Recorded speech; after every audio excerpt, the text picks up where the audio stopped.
Now dear students, today we are going to study in this video different tools that are provided for high speed application that are provided in the KiCad calculator tool section.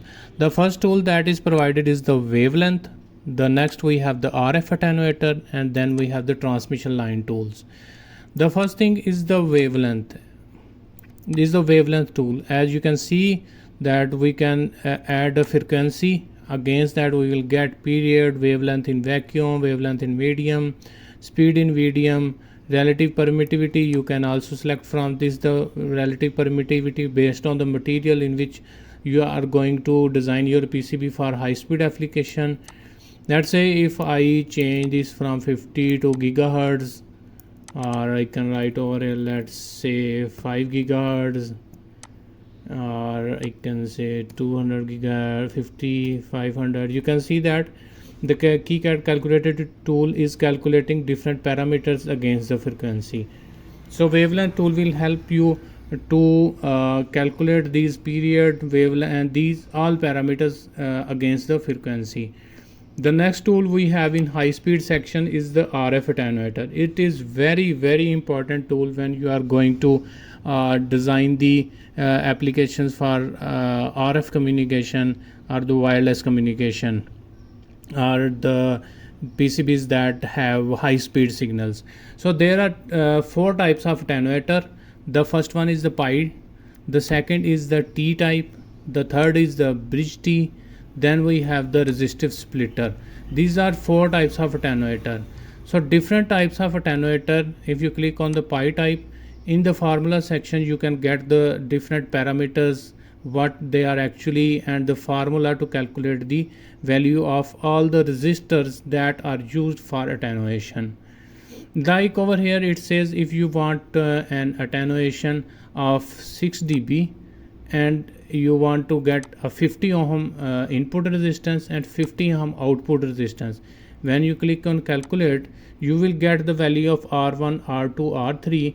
If you use these value, then your pi attenuator will give a attenuation of 6 dB and input and output impedance of 50 ohm. So if you move on to the next attenuator, that is the T type, that will work the same. We have the formula of the T type attenuator. If we click on the calculate, it will give the value of resistance.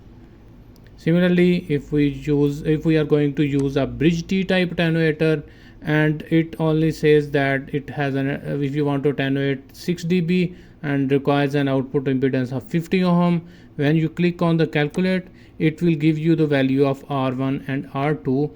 That will give you the if you use the resistance R1, R2 in this circuit, you will get an attenuation of 6 dB. Attenuation of 60 dB means if you give a signal on the input, the signal on the output will be attenuated by 6 dB.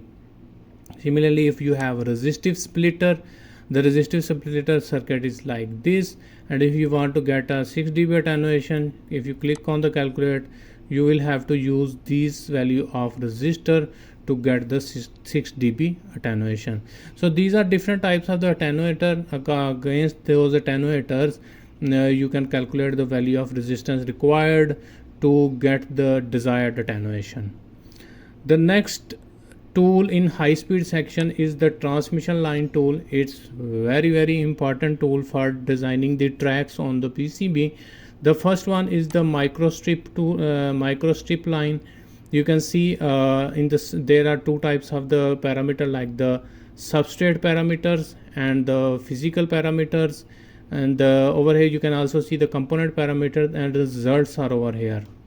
In the results, what you have the effective dielectric properties, conductor losses, dielectric losses, and skin depth. So if you are going to use this tool, you have to specify the different parameters that are provided over here. You will and against that you will get the results over here. Similarly, we have coplanar waveguide tool, then coplanar waveguide tool with ground plane, rectangular waveguide, coaxial lines, couple microstrip lines, strip lines, and twisted pair. So these are different types of methodologies to draw a track on the PCB, and against that you can calculate, get an idea of the different losses that particular design will generate. So if you click on analyze, you will get the results of the over here. Let's say if we go to microstrip line and I click on the analyze, you can see I have got the output impedance and the results over here, like what will be the conductor loss, what will be the dielectric loss. You can see that for high speed applications we are going to use the units in dB because it's a very small signal, but at a very high frequency. So hopefully you have just understood this tool. You can study more regarding these different techniques like the RF attenuator techniques, like the transmission line techniques, to get an in-depth knowledge of how you can design a high-speed application. After doing that, you can also have a button to reset to default. If you click on this, you will get by default settings over here. So hopefully you have understood the high-speed application tool.